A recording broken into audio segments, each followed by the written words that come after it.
नमस्कार साथियों, सेविंग गुरुजी YouTube channel पर आप सभी दोस्तों का हार्दिक स्वागत है। दोस्तों, आज का जो हमारा वीडियो है वो रिलेट करेगा ELSS प्लान को लेकर।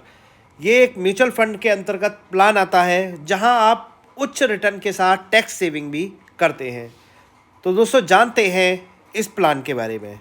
तो दोस्तों, सेविंग गुरुजी चैनल को सब्सक्राइब कर लें, लाइक कर लें, शेयर कर लें, जिससे कि हम बेहतर से बेहतर वीडियो आपके लिए लेकर आ सकें। तो दोस्तों, सबसे पहले जानते हैं क्या होते हैं ELSS प्लान। तो सबसे पहले हम इसका फुल फॉर्म जानेंगे। ELS फंड का जो फुल फॉर्म है वो क्या है, तो इसका फुल फॉर्म है इक्विटी लिंक्ड सेविंग स्कीम।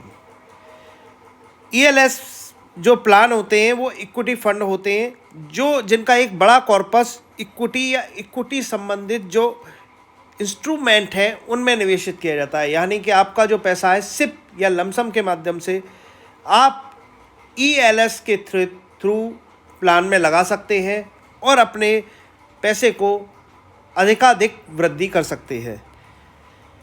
खास बात है, यही एक ऐसा प्लान है जिसमें टैक्स डिडक्शन आपको मिलता है। ये टैक्स डिडक्शन 1.5 लाख रुपए साल तक का मिलता है। अगर आप सिप के रूप में निवेश कर सकते हैं तो 1.5 लाख रुपए तक का आप निवेश अगर साल में करते हैं तो आपको 80C के तहत यहाँ पर टैक्स का फ़ायदा मिलता है। इस प्लान की अगर लॉक इन अवधि की बात करें, खास बात यह है बाकी प्लान्स जो म्यूचुअल फंड्स के हैं उसमें लॉक इन अवधि नहीं है, लेकिन यहाँ पर टैक्स डिडक्शन आपको दिया जा रहा है, तो इसीलिए यहाँ पर इन प्लान में टैक्स लॉक इन की अवधि रखी गई है। तो इसमें लॉक इन की अवधि 3 वर्षों की होती है। अगर आप यूलिप का प्लान लेंगे तो वहाँ 5 वर्षों की अवधि होती है। अगर आपको टैक्स में फ़ायदा चाहिए तो यहाँ पर 3 वर्षों का ही आपका लॉकिंग पीरियड है।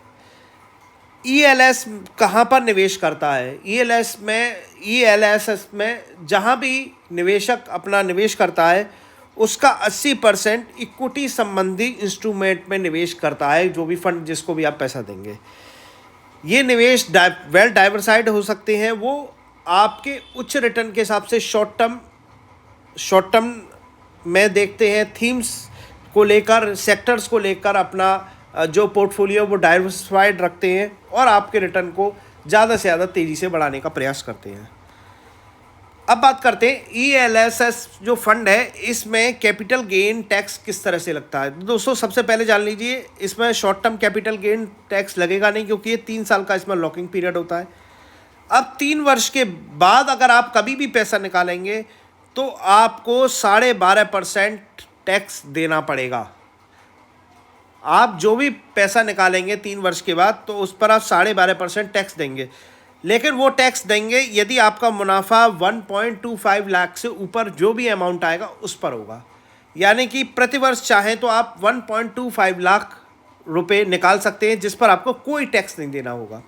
तो LTCG के तहत ये आपको फ़ायदा है, जहाँ पर आप केवल 1.25 लाख तक आराम से हर साल आप यूनिट्स अपनी विड्रॉ कर सकते हैं। बाकी पर आपको 12.5% के हिसाब से टैक्स देना होगा। अब आता है इन्वेस्ट कैसे करें। तो दोस्तों, इन्वेस्ट के भी यहाँ पर 2 तरीके हैं। यदि आप पास मोटा अमाउंट है तो आप मोटे अमाउंट के साथ इन्वेस्ट कर सकते हैं, लमसम के रूप में, एक मुश्त के रूप में इन्वेस्ट कर सकते हैं। लेकिन सबसे कारगर प्लान है SIP, सिस्टमेटिक इन्वेस्टमेंट प्लान। इसके तहत अगर आप इन्वेस्ट करेंगे तो वो ज़्यादा बढ़िया रहेगा। वो हर साल आपको टैक्स में छूट भी मिलती रहेगी। इसके अलावा लमसम में केवल एक ही बार में आपको टैक्स में छूट मिलेगी। अब आते हैं ELS में इन्वेस्टमेंट के क्या विकल्प हैं। तो दोस्तों, एक तो विकल्प है ग्रोथ फंड। ग्रोथ में आप इन्वेस्ट करें, इक्विटी में 100% इन्वेस्ट करें और जैसे जैसे आपका मार्केट बढ़ेगा वैसे वैसे आपका पैसा बढ़ेगा। तो ये ग्रोथ फंड हो गए। दूसरे विकल्प है डिविडेंड ऑप्शन। कुछ ऐसे सेक्टर होते हैं, सेक्टोरियल थीम होती है जहाँ पर डिविडेंड अच्छे रूप में मिलते हैं, तो आप डिविडेंड्स समय समय पर डिविडेंड्स भी आपको मिलते रहे, वहाँ पर भी आपको टैक्स में छूट मिलती है। तो इस तरह से डिविडेंड का भी विकल्प चुन सकते हैं, डिविडेंड का। तीसरा है डिविडेंड रीइन्वेस्ट विकल्प। तीसरा है ऐसे आपने म्यूचुअल फंड्स को क्या है, डिविडेंड दे रहा हो अच्छा खासा, लेकिन उस डिविडेंड को आपको ना मिलकर वो उसे डायरेक्ट रीइन्वेस्ट कर दे। तो ये इस तरह के आप ELS में इन्वेस्टमेंट के रूप में विकल्प चुन सकते हैं। अगर मैं एक उदाहरण से बात करूं, अगर सिप के उदाहरण के रूप में बात करूं कि अगर आप सिप में पैसा ELS फंड के रूप में लगाते हैं माना कि आपने 10,000 रुपये मंथली का इन्वेस्टमेंट किया ELSS प्लान के अंतर्गत, 15 साल का ड्यूरेशन लिया, और ज़्यादा ड्यूरेशन मैं इसलिए ले रहा हूँ कि 15% तो मिनिमम आपको मिलेगा ही मिलेगा अगर आप इक्विटी में इन्वेस्टमेंट करते हैं। तो आपने 10,000 रुपये महीने से 15 साल निवेशित किया, आपने कुल पैसा जमा करा 18 लाख। आपका जो एस्टीमेट जो रिटर्न बनना है वो बनना है 49,68,631 रुपये, और टोटल फंड वैल्यू में नहीं है 67,68,631 रुपये। इस तरह से आपने पर साल 37,440 की टैक्स बेनिफिट भी आपको मिला। दूसरा प्लान है लमसम का। उदाहरण मैं आपको बता रहा हूँ कि आपके पास एक मुश्त पैसा आया और आपने इस टैक्स सेविंग में लगा दिया अपना पैसा।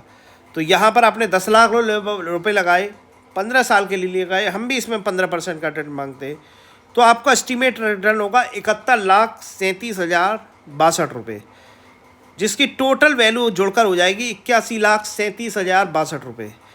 टोटल टैक्स आपने बचाया 46,800 रुपये। अब बात करते हैं किन फंड्स में हम अपना पैसा लगा सकते हैं।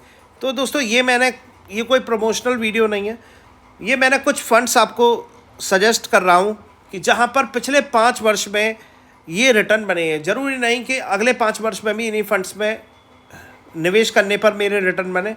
आप चाहें तो आप अपनी सुविधा अनुसार फंड का चुनाव कर सकते हैं, एनालिसिस कर सकते हैं और अपने हिसाब से फंड यहाँ ले सकते हैं। तो अगर मैं Quantum ELS tax saver fund की बात करूँ तो 36% पर एनम का रिटर्न है 5 साल में। मोतीलाल ओसवाल का 35.15% है। SBI लॉन्ग टर्म में 32.43 है। JM फाइनेंशियल में 30.04% का रिटर्न है, और बैंक ऑफ इंडिया में 29.47% का रिटर्न दिया है। लेकिन ये रिटर्न गारंटीड नहीं कि इस हिसाब से मिलेंगे, क्योंकि मार्केट कभी ऐसे नहीं चलता कि ऊपर ही चलता जा रहा है, ये नीचे भी आएगा ऊपर भी आएगा। ये 5 साल के रिटर्न इस हिसाब से है कि कोरोना में मार्केट सबसे ज़्यादा गिरा था, उसके बाद इन फंड्स ये स्कीम लाए थे, उसके आधार पर बनाए। लेकिन अगर 10 साल में हम इन रिटर्न को देखेंगे तो लगभग 15 से 17% के रिटर्न बेसिकली मिल रहे हैं। तो दोस्तों ये मेरा एक छोटा सा वीडियो था ELS प्लान को लेकर। निश्चित रूप से आपको अच्छा लगाया होगा। हम भी ऐसी एजुकेशनल वीडियो लगातार आपके लिए लाते रहेंगे। प्लीज़ चैनल को सब्सक्राइब कीजिएगा, लाइक कीजिएगा, शेयर कीजिएगा। बहुत बहुत धन्यवाद।